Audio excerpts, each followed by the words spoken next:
Advantages of DIDA। DID से मुराद है direct isotopic dilution method. इससे क्या मुराद है?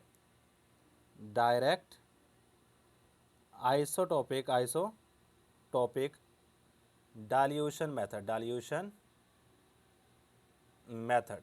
डायरेक्ट आइसोटोपिक डाइल्यूशन मेथड के क्या क्या एडवांटेजेस हैं, क्या क्या एप्लीकेशन है। एडवांटेजेस की जगह पे एप्लीकेशन भी आ सकता है, यूजेस भी आ सकता है। सही है। तो सबसे पहले जो एडवांटेज है, इसको हम क्वांटिटेटिव एनालिसिस के लिए इस्तेमाल कर रहे होते हैं। किसके लिए इस्तेमाल कर रहे होते हैं? क्वांटिटेटिव एनालिसिस के लिए। It is used for the quantitative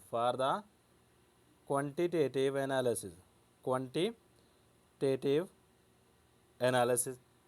इसको क्वांटिटेटिव एनालिसिस के लिए इस्तेमाल कर रहे होते हैं, यानी किसी भी चीज़ के अमाउंट का पता लगाने के लिए, किस चीज़ का पता लगाने के लिए? अमाउंट का, ये वाला एनालिसिस करते हैं। तो इसके बाद डायरेक्ट आइसोटोपिक डाइल्यूशन मेथड में याद रखिए, जिसकी अमाउंट मालूम कर रहे होते हैं वो नॉन रेडियो एक्टिव होता है। वो कौन सा होता है हमारे पास? Non radio active. और इसके अमाउंट को पता करने के लिए जिस कंपाउंड का हम इस्तेमाल कर रहे होते हैं, जिस आइसोटोप का इस्तेमाल कर रहे होते हैं, वो हमेशा रेडियो एक्टिव होगा। वो क्या होगा? हमेशा रेडियो एक्टिव होगा। ये बात आपने सिंपल सी याद रखनी है। अच्छा, इस एनालिसिस के लिए जो इंस्ट्रूमेंट हम इस्तेमाल करते हैं वो बड़ा सिंपल होता है। सही है। ये हमारे पास इसका बहुत बड़ा एडवांटेज है। द इंस्ट्रूमेंट यूज्ड, वो इंस्ट्रूमेंट जो इस्तेमाल कर रहे थे फॉर दिस एनालिसिस, इस एनालिसिस के लिए इज़ वेरी सिंपल। ये बहुत सादा होता है। ये बहुत इंपॉर्टेंट बात है, इसलिए हम यूजुअली इसी को तरजीह दे रहे होते हैं। इसके बाद जो हमारे पास एप्लीकेशन है, इससे जो कंपाउंड हासिल होता है वो हाईली प्योर होता है। The compound which is obtain, वो कंपाउंड जो हमें हासिल हो रहा होता है, कंपाउंड विच इज़ ऑब्टेन जो कि हासिल हो रहा होता है, इज़ हाईली प्योर। ये बिल्कुल प्योर होता है। ये बात बहुत इंपॉर्टेंट है। इसमें आपका कंपाउंड क्या होता है? हाईली प्योर होता है। इसके बाद हमारे पास जो नेक्स्ट चीज़ है, इसमें स्टैटिकल काउंटिंग एरर बहुत कम होता है। It minimise the statistical counting error. इसमें स्टैटिस्टिकल काउंटिंग एरर बहुत कम हो जाता है।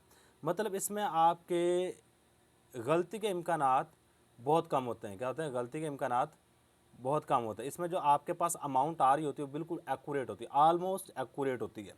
ये बात आपने याद रखनी है। इसके बाद हमारे पास जो नेक्स्ट चीज़ है, इसको समझिएगा थोड़ा सा।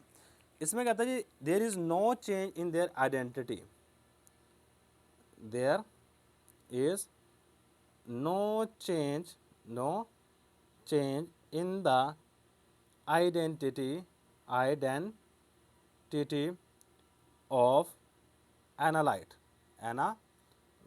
अब इसका क्या मतलब? देखो, आप एक नॉन रेडियो एक्टिव एनालाइट लेते हो। ये मेरे पास नॉन रेडियो एक्टिव एनालाइट है। ये क्या है? नॉन रेडियो एक्टिव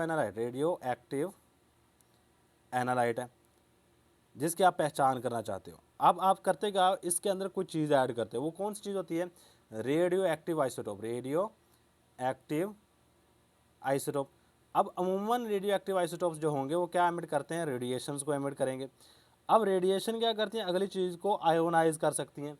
आयोनाइज करके में भी बाज़ दफ़ा इसको किसी और चीज़ में चेंज कर दे। लेकिन यहाँ पे हम कुछ इस तरीके से इस प्रोसेस को परफॉर्म कर रहे होते हैं कि आपका जो नॉन रेडियो एक्टिव एनालाइट होता है, इसकी आइडेंटिटी बरकरार रहती है, इसकी आइडेंटिटी चेंज नहीं होती।